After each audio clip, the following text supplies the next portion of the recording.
Everybody, welcome to Trading the Close. My name is Gareth Soloway, and Happy New Year to each and every one of you. What a year it has been. Looking back, we've seen many new all-time highs, but also lately a crack in the glass, if you will, of this overall powerful market. A couple stats that I want us to be aware of. This will be the second year in a row where the S&P has gained 20+%. All right, that has only happened a few times in history. The last time was 98 and 99, just before the dot-com bubble. One of the previous times, it was in 1927 and 1928, just before the crash, the 1929 crash and the Great Depression. Now, today, we saw a market that initially looked like it was going to be a float market. Markets were up pre-market going into the opening bell. We opened there, and then we saw selling again. Even with the markets kind of in this holiday New Year's Eve mode, we saw this selling take place. Super unusual, folks. Those of you that maybe aren't super into watching the markets on a daily, weekly, monthly, yearly basis, it may not seem abnormal. For me, who's been around since 1999 to 2000 trading, I could probably count on less than one hand how many times I have seen this action. It is not boding well for 2025, especially when you look at these stats that I just gave you guys. All right, let's take a look at the markets today. Look at this. The S&P down about 0.5%, down 29 points. And again, it's not a huge drop, but today was a day where we opened higher on the day and we saw selling pressure. Now, again, this is today's daily candle. If we flip to the 10-minute, you can see again, the markets opened up a little bit. This was yesterday's close right here on the 10-minute. We opened higher, went sideways, and then have just basically floated lower and chopped sideways into the closing bell today. Now, listen, in all fairness, we've held the lows from yesterday. You can see very clearly this would be considered a double bottom on a short-term basis. But it is concerning, considering, again, you figure a lot of people, a lot of institutions are on break, that the markets are not able to float neutral to higher. We've all heard about how much money is on the sidelines, how bullish the investing public is. Why aren't the markets going up? That's the big question. And again, I do think it bodes negatively for 2025. All right. Now, just going back to the daily chart on the S&P 500. Again, if we look at this chart, you can see that since 2023, October of 2023, we've been in a tremendous upward move. Now, there's a couple trend lines we should look at. We can look at this one right here. This is a beauty, right? So you take the highest point of 2023, this upward move before kind of our last multi-month pullback here. This was about a 2 to 3 month pullback with a dip, lower high, lower low, lower high, lower low before the real bull market started, right? This was the low. And then since then, yeah, we had the August decline, but it was really only a month to 3 weeks long. And that was really, I mean, even here was maybe a couple weeks of a decline, couple weeks decline, maybe even less. This again, this high to this high to this high gave us that last high, which guess what, guys? What was the high? What did I tell you guys the high would be on the S&P 500? I said 6,100. The high of this day was 6,100, exactly to the point. Since then, the markets have obviously cascaded lower. Now, a couple things that I'm watching here. So number one, let's remove that so we keep this chart clear. Is there a head and shoulders pattern starting to form on the S&P 500? It certainly looks like it. Let's draw it in.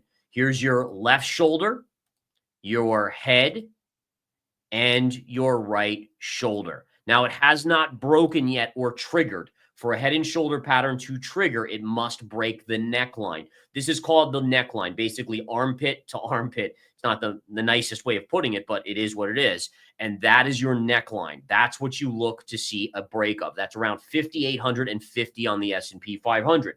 Now, if we want to calculate our target of where that would take us, we take the highest point of the head, we drop a plumb line straight down to the neckline. We take that measured move, and let's just say we break it Thursday or Friday, it takes us down to 5,600. Now, what's fascinating about 5,600 is that that would be right into this big level of support. Look at this. This high and this high, if we draw a trend line right through that, it essentially brings us to that target. It makes sense. We would experience some sort of bounce off of that level like this, maybe even a retrace back up. before, unfortunately, in 2025, I see us breaking lower. So in the short term, watch this 58.50 level. If that breaks, this gets a big drop to this target. We then should get a bounce, and you would expect further downside on the S&P 500. Looking at the NASDAQ and NASDAQ composite here, if we take a look at this one, again, the bigger time frame is really the scariest. This one's the one that keeps me up at night, right? This is the chart where it's like, okay, this was your high of 2021 when GameStop was running, when all these other stocks were running.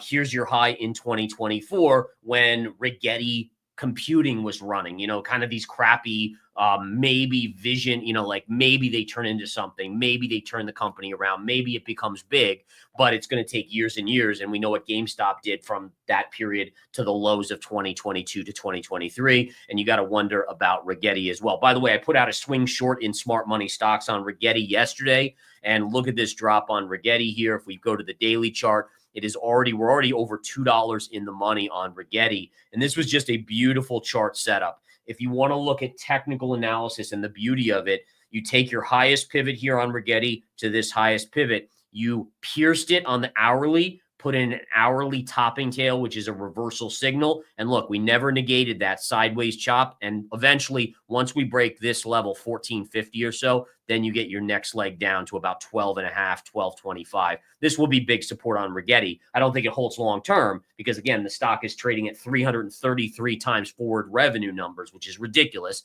But you would probably get a good bounce off 1220, 1225 right here on Rigetti. All right. Tesla today, again, a pretty nasty sell-off on Tesla, ending down actually near the lows of the day. Take a look right at the lows of the day here on Tesla. This is something I brought to your attention yesterday when I said, look at this. We broke this upsloping, and we can get rid of that for now. Here's your upsloping channel. We broke it yesterday. That's not good for Tesla. It still could get a 1 day or 2 day bounce, but once you break this, then it's basically has no major support until you get to about 360. 360 should be good support right here on Tesla. That might be a bounce, a very sizable bounce level. But again, we could be at 360 within a matter of, to be honest, days into the first week or two of the new year. We'll have to watch and see where that goes. Apple, guys, take a look at Apple. Another down day here on Apple. The puts that I told you I bought on Apple are further in the money, so we're starting to make some real good money on those put options on Apple. Again, first target is going to be here on Apple at 237 to 236. I'll take half off the table there, and then we'll reevaluate at that point to see where do we want to try to let it really become a huge gainer for us, make hundreds of percentage points on those puts and let it go down to 200, or do we want to just, look for a lower target, but not all the way? It's really up to us at that point, how we want to manage the position. But so far it's been dead on in terms of buying those puts right up here on Apple. Valuation, technicals, it all comes to fruition right there. All right, so that's where we are. Don't forget, we're coming into January, so we're looking at January effect plays. I like Celsius, I like WBA, I like BIIB, other ones as well out there that we've talked about. Those are all possibilities for January effect plays. I've discussed those in previous videos. Bitcoin today, Bitcoin was doing pretty well early in the day when the stock market was up. But what do we know about the stock market? When the stock market dives, what does Bitcoin do? It usually gives up its gains and goes lower. At least Bitcoin is holding a small gain. But again, if we see much selling on Thursday and Friday, and I don't know, maybe the first of the year will bring in new money into the market. Maybe 401ks get their new money, whatever it may be. So maybe we do get a bounce. But if we see continued selling, how long until Bitcoin breaks this level, right? This major support at 92 to 91,000 area. And when that happens, that's a real concern for bulls. And one of the things that's been bothering me a lot, right? So if you're someone who's into Bitcoin, and I'm a big fan long-term, like, listen, I'm a trader, so I'm going to be long and short, and I follow the levels, and the 108, 107 levels where I had the top. So far, that's been dead on. But really, what keeps me up at night about Bitcoin in terms of a bull scenario is that Bitcoin has now fallen about, 15% off of the highs of the chart. while MicroStrategies continues to buy. In fact, MicroStrategies yesterday announced that they bought another 2,000 Bitcoin. So why is that happening? Why? And does that mean that if MicroStrategies ever stops buying, does Bitcoin have this air pocket down as well? Maybe that's the catalyst. Maybe MicroStrategies finishes buying and there's that air pocket down to 74, 75,000. Now that's the level I'm looking to buy. We get down there, then we start to look at the charts and say, okay, let's get into this on the long side on Bitcoin. But right now, it's holding support. Give it credit. Tip your cap to it. It's holding support. Maybe it holds support, rallies up to resistance right here. But if it breaks here, that's where trouble starts. Okay. And so again, just giving you guys the level. Let's look at Ethereum. Heck, I haven't looked at Ethereum for a while here. Ethereum does not look good, guys, in the short term. Listen, I have no idea about the long term. My concern about the short term is your flagpole and then your flag here. What type of flag is that? That's a bear flag. I mean, it is what it is. Now, if we could break above this level of around 3,500 and start trading up here, now it can negate the flag pattern. But right now, this is a bear flag pattern. It just is what it is. Whether you're a bull or a bear on Ethereum, the pattern is the pattern. I don't get to make up the patterns. The patterns show themselves in the charts, and it basically dictates what ends up happening, right? Or at least probability-wise, it's the more likely scenario of what happens. All right. Now, Solana, let's look at Solana here as well. Throw in a couple of these others. We'll do a couple metals as well. What the heck? Let's have some fun on this last day of the year. Solana, to me, it still looks like it could have a little bit of upside here. I still think you could head here, but this line is your big line here on Solana. If it can get above this, then it can go back to your highs all the way up around 260. But again, is this a bearish pattern? Yes, I just think it could go up a little bit more, but then you still have to respect the bearish pattern on the chart. All right, let's look at gold. Gold today had a nice day, up about $17.50. It is still holding this technical trend line right here. Look at that beauty right there. Again, is this a bearish pattern? Yes, but the positive for gold today, and there's no doubt about this, is that the stock market sold off. Bitcoin came off of its highs. Gold actually ended near its highs. That's showing you that it is getting some money flow as a safety asset. And again, that's something that we always talk about, is that gold, eventually Bitcoin is that. I don't think it's there yet, as we see from the price action. But right now, gold is still gold, and it's getting that aspect to it. Now, if we look at silver today, we take a look at silver. Silver, neutral to negative. Why is silver negative? Because there's more and more industrial concerns, whether it's China, whether it's higher rates for longer, holding the market hostage and the economy, slowing the economy. Silver being at least 50% in industrial metal was slightly lower today. And the bearish pattern has told us that, right? This was a very clear bearish consolidation, broke down, bearish consolidation. It still should go down here. I'll still look to buy. Palladium, guys. Let's look at Palladium here on the charts. Take a look at this. Palladium inched out a small gain. Now, Palladium's actually holding this downsloping trend line. It's a beautiful trend line here. As long as it holds this, you're probably a buyer. If it breaks this, it goes here. I remain a bull on Palladium, though. I still think the scarcity aspect with the problems that the government's going to have, regardless of whether or not Doge comes through and makes cuts, it's not going to evaporate the U.S. debt. I mean, let's be fair. It just maybe won't grow quite as fast. Especially with $1 trillion in interest payments alone per year now, which is ridiculous. The idea is that, yes, palladium, platinum are industrial metals, but they're much scarcer than gold. Yes, gold is in more demand because it's gold, but I still think the scarcity aspect is a positive over the next 3 to 5 years for palladium and platinum. By the way, copper, not good. Look at copper. All right, bearish consolidation, breakdown. There's another bear flag, breakdown. Here's your target on copper at 395. That would be where you start to nibble maybe for a bounce. But again, copper is just making it look like the global economy is in major trouble. All right, let's go to oil real quick here. If we take a look at oil, you guys know I've been bullish on oil, and it continues to be the right call here with an upside target. This is your downsloping trend line, first target here. Second target right through here, and then third target right there.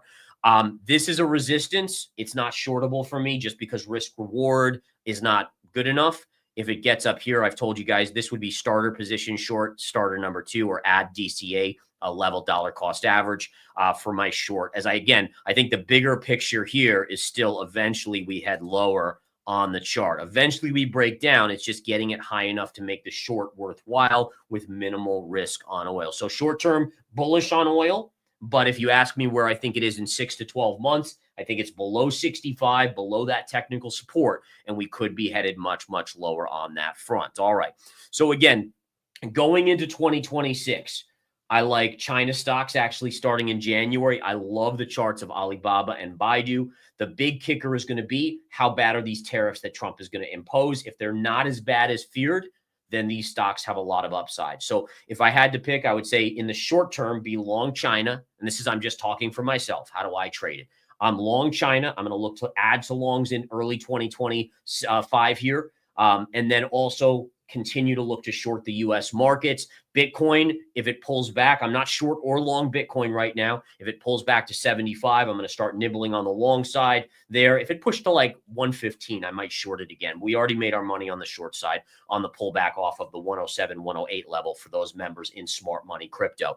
For metals, continue to be long. I'm continuing to be long gold and gold miners down here, understanding that gold could still pull back to 2,500, use it as an accumulation. And then I got to wait on the other metals for them to come lower. Silver 27.5 on silver would be the technical level for a bounce. Now, again, long term, yeah, I still like silver longer term, but I think it's going to be a very volatile play here as the U.S. economy slows more and more in 2025. All right, guys, that's really all I have of 2024. You guys are amazing. Seriously, I can't thank you enough for all your support, all your comments, making verified investing what it is, understanding our mission is to give you data-driven information, chart analysis, probabilities, where it's not the BS on social media or mainstream media where they're spinning narratives and pumping and all that crap. This is the charts. Is it going to be perfect? Heck no. But will we give out better calls by following the charts? 70, 80% win rate? Yes. I can do that. I've done that for years, and I'm teaching you guys how to do it and giving you that information that honestly, the institutions pay millions of dollars to people for this information. We give it out free here. We have obviously upgraded services that if you really want the trade alerts, the exact entries, smart money stocks, smart money crypto, smart money commodities, they're there for you. But even if you don't have the money for that, there's so much good information here, and it's for you guys. Evening that playing field, doing good in the world, especially in a world where so many people are struggling. It's here for you. We're here for you. I'm here for you. You guys have a great rest of your year, or some of you in 2025. Let's crush it. Seriously, let's crush 2025, folks. Have a good one. Take care.